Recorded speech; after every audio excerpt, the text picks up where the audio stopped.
নমস্কার সবাইকে, আশা করি তোমরা সকলে ভালো আছো এবং সুস্থ আছো। আমিও ভগবানের কৃপায় অনেক ভালো আছি।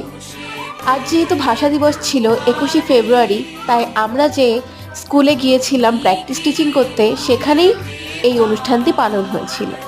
তাই তোমাদের সাথে সামান্য কিছু ক্লিপ আমি অ্যাড করে দিলাম। সত্যি, ভাষা দিবস যদি আমরা ছোটবেলা থেকেই বাচ্চাদের না শেখাই ভাষা দিবস কাকে বলে, তাহলে কখনোই তারা মাতৃভাষাকে সম্মান করবে না। সত্যি কাহিনীটি কি সুন্দর করে বাচ্চাদের ভাষা দিবস সম্পর্কে বলছিলেন, শুনতেও খুব ভাল লাগছিল। এরপর আমাদের মৌমিতা দি তার নৃত্যের মাধ্যমে ভাষা দিবসকে সম্মান জানালেন। তারপর একে একে সমস্ত বাচ্চারা অনুষ্ঠানে অংশগ্রহণ করলো, যার ক্লিপ আমি খুব ভালো করে নিতে পারিনি। তো তোমাদের ভিডিওটা কেমন লাগলো আমাকে অবশ্যই কমেন্ট করে জানাবে, এবং তোমরা ভাষা দিবস পালন করেছো কিনা জানাবে।